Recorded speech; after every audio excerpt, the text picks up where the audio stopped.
আসসালামু আলাইকুম। Welcome back to my channel SA Islamic thought. আজকে আবারও আপনাদের সাথে বাস্তব জীবনের দোয়া কবুলের গল্প নিয়ে হাজির হয়েছি। এখানে মিথ্যে কোনো বানানো গল্প আপনাদের সাথে শেয়ার করা হয় না। একটি বোন বলছিলেন, আমরা 6 বোন, আর আমরা 6 বোনের মধ্যে আমি সবার ছোট। হঠাৎ করে আমার বিয়ে হয়ে যায় আমার বড় বোনের আগেই। আমার বিয়ে হওয়ার পর আপুর আর বিয়ে হচ্ছিল না। আপু হাফেজা আলেমা জেনারেলও পড়েছে।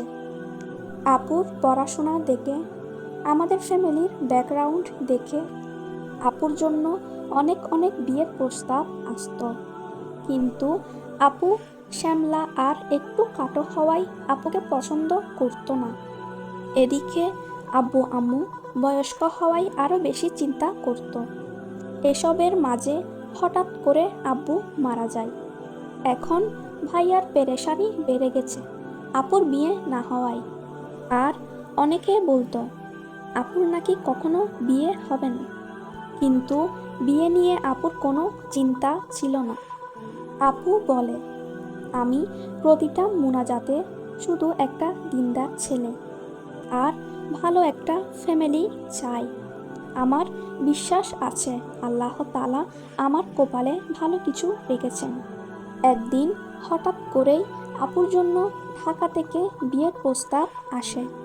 ছেলের পরিবার ঢাকার স্থানীয়, আর্থিক অবস্থা আমাদের থেকে 1000 গুণ উপরে এবং ভালো। এমনকি ছেলে হাফেজ, মাওলানা, মুফতি। ছেলে পাকিস্তানে পড়াশোনা করেছে। তাদের পুরো পরিবার আলেমের বংশধর। আপুকে দেখার পর তাদের এক চান্সে পছন্দ হয়ে গেল। মাত্র 15 দিনের মধ্যে বিয়েও হয়ে গেল আলহামদুলিল্লাহ। আমাদের দুলাভাই দেখতেও অনেক সুন্দর মাশাআল্লাহ। বিয়ের দিন আমরা খুশিতে সবাই কান্না করেছি। আপুকে উঠিয়ে দিয়ে আমরা সবাই শুকরিয়ার নামাজ আদায় করেছি। আমাদের 6 বোনের মাঝে সবচেয়ে বেশি সুখে আছে আমাদের এই বোন। আলহামদুলিল্লাহ, আলহামদুলিল্লাহ, আলহামদুলিল্লাহ। এত সুখের ভিতরে আপুর কপালে এবার ডাবল সুখ যোগ হয়েছে। ফুটফুটে একটা মেয়ে হয়েছে আপুর, আলহামদুলিল্লাহ। আপু এখন মাঝে মাঝে কান্না করে বলে, আল্লাহ আমাকে এত সুখ দিয়েছেন, কিন্তু আমার আব্বু দেখে যেতে পারেননি।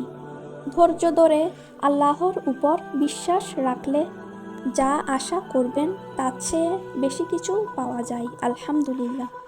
আল্লাহ আমাকে দিবে জানতাম, কিন্তু ধারণার চেয়েও বেশি দিবে এটা কল্পনাই ছিল না।